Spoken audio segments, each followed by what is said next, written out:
Hello and welcome to Bud's RPG Review, where I give my thoughts on role-playing games, card games and board games. Today's review is Masks of Nyarlathotep for Call of Cthulhu 7th edition by Chaosium Part 1.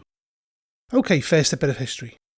Regarded by many as the greatest campaign for not only Call of Cthulhu, but pretty much ever written for any game, Masks of Nyarlathotep has seen 5 incarnations.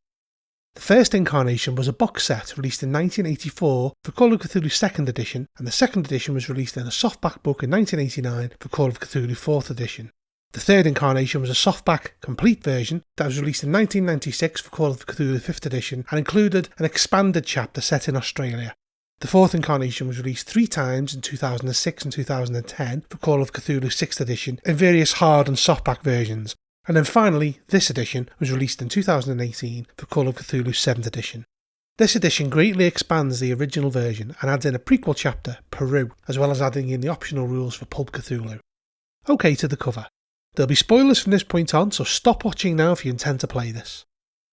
The cover of this frankly gorgeous slipcase set has a piece by Sam Lamont and Rhys Pugh of the Carlisle Expedition on the front, and this piece by just Sam Lamont on the back of Nyarlathotep in Egypt, and they're both fantastic and evocative. A great start.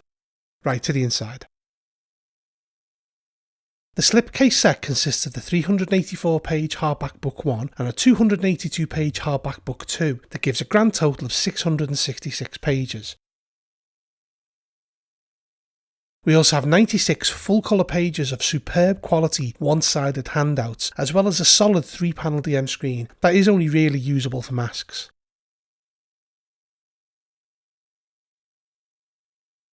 I think it's fair to mention that production values are absolutely top drawer and very deserving of the legacy of this campaign. It's interesting to note that the second book starts on page 385 instead of page 1. I imagine that this was done to make it less intimidating than a giant hardback. Okay, on to book 1.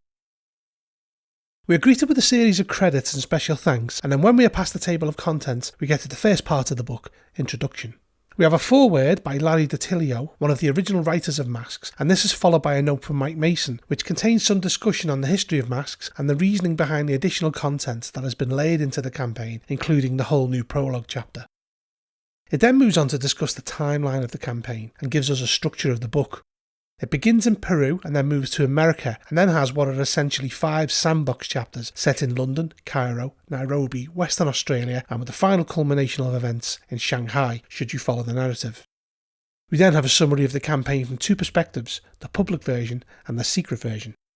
The public version has Roger Carlyle, a 24-year-old millionaire playboy leading the Carlisle Expedition to Egypt, which departed in 1919. The principal members were wealthy Egyptologist Sir Aubrey Penhew, beautiful society girl and accomplished photographer Hypatia Masters, weapons expert and soldier Jack Brass Brady, who was also Carlyle's confidant and bodyguard, and Dr. Robert Houston, a fashionable psychoanalyst and dream interpreter. The expedition sailed to London and after consulting Sir Aubrey Penhew departed for Egypt. They performed some exploratory digs using Cairo as a base, and after the rumour of a significant find, the principal members went to Mombasa in Kenya and then inland to Nairobi. They had hired around 20 bearers, headed into the wilderness, then promptly vanished. In March 1920, Kikuyu tribesmen told authorities that a party of whites had been seen near the Mountain of the Black Wind, with later rumours circulating that inhuman forces had destroyed them. On hearing this, Roger's sister Erica journeyed to Africa and hired a search party. After 10 weeks of searching, the remains of the party were found, very well preserved and apparently torn apart by animals, with the encampment totally destroyed. Local Nandi tribesmen were blamed, although there was some mention of a powerful pagan cult in the area, which the authorities ignored. The tribesmen that were accused were hanged. All of this information is freely available to the players. The secret version of events is much more sinister. We go back further to 1916 in Kenya, where a group of cultists dedicated to the foul god of the bloody tongue, led by their high priestess Mweru, summoned their god successfully. When the bloody tongue appeared, it spoke of a great plan that would free humanity of its earthly shackles, with Mweru being the chosen vessel to enact it. With her mind magically infused with the secret knowledge of certain times and places, she was sent to New York City to recruit those that could assist her. Her beauty and magnetism opened many doors, one of which was Roger Carlyle's, whose mind had been prepared for her arrival via magically induced dreams. Upon meeting her, he fell completely under her spell, and his mind opened to the commands of Nyarlathotep. Mweru sought out those like Carlyle, people who believed their life to be a failure, flawed people with superior skills and high in social standing.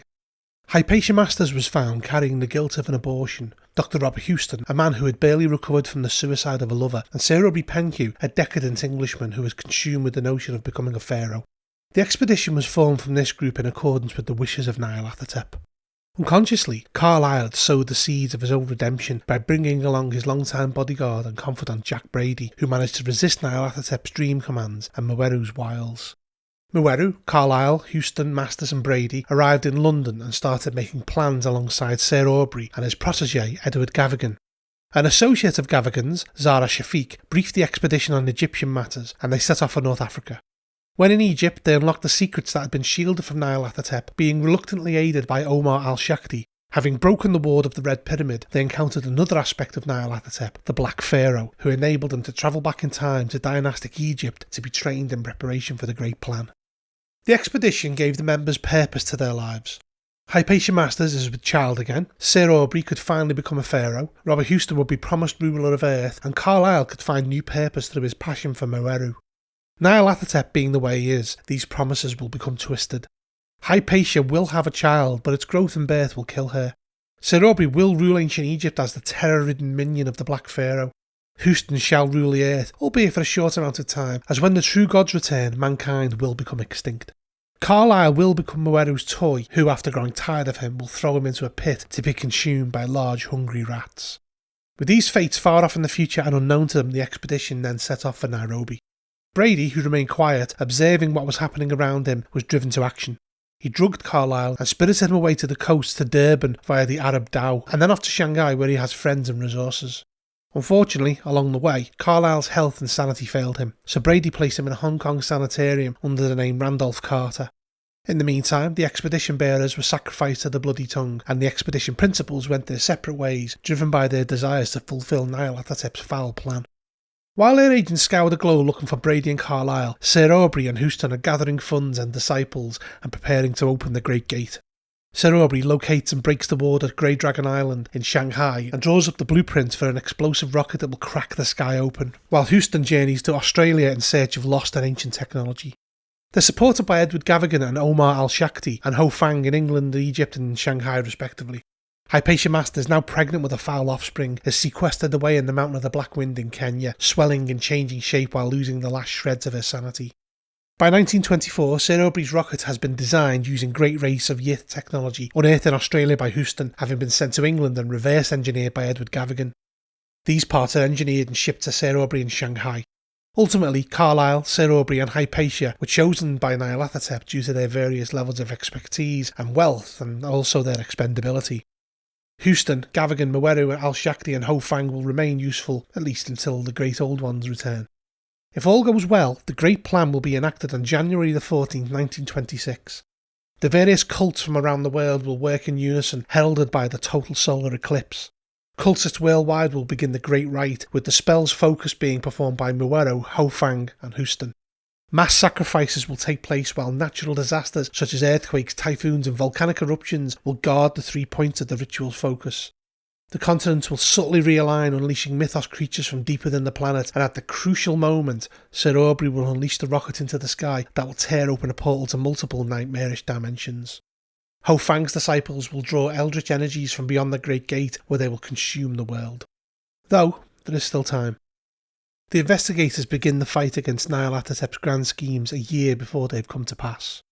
We have a handy sidebar which details the location of each of the Carlyle expedition's principals in January 1925, and then it moves on to our good friend, Jackson Elias. After the events of the Peru chapter, Jackson continues to follow clues surrounding the Bloody Tongue and ends up in Nairobi, where he uncovers information that indicates that members of the Carlyle expedition may have survived. Unbeknownst to Jackson, the same cult are carrying out rituals in his home city.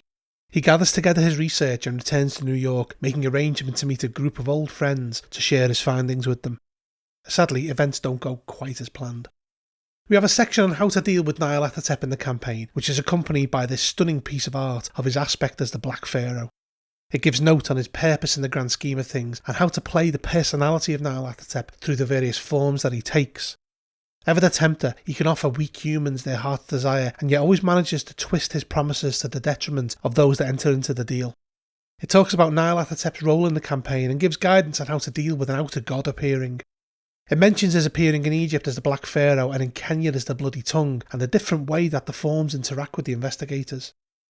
It then goes on to discuss the cults of Nyarlathotep and how they are all one of his guises or masks. Now at this point I have a confession. I've played this campaign before and it never occurred to me what the title meant until it was explained here. It gives us a brief overview of the cult of the Bloody Tongue in America and Kenya, the Brotherhood of the Black Pharaoh in England and Egypt, the cult of the Sandbat in Australia, and the Order of the Bloated Woman in China, detailing the aspect of Nyarlathotep that appears there. And then we have a really handy timeline of the key events happening from the 23rd of September 1916, when Mweru summoned the Bloody Tongue, through to the 14th of January 1926, when the Great Gate is opened and humanity is wiped out. It then moves on to running the campaign. It discusses the two different approaches that are on offer, classic or pulp, and highlights the differences in playstyle that they both have, as well as giving some keeper hints on how to handle the various considerations that Mask has. It talks about what should happen should Nyarlathotep's plan ultimately succeed, as well as if the investigators foil it, and goes into the sandbox nature of the campaign. The ideal ending point of the grand conclusion is Grey Dragon Island in China, although this can be tweaked if necessary. It goes into how to depict the setting and even touches on the racism and sexism of the 1920s. It also mentions the fact that some of the place names have changed since that time period. It goes into the subject of how the investigators will fund their globetrotting, offering Jackson Elias as an option as he has left his funds in trust with his lawyer Carlton Ramsey in New York, allowing him to bankroll them from beyond the grave and removing the worry of money, freeing the investigators to do what they need to do. It even touches upon the legendary lethality of Masks of Nyarlathotep and discusses the harsh reality that although multiple gruesome deaths may make the campaign memorable, they often have a long-term detrimental effect, and that some of the encounters have been adjusted to reduce potential TPKs.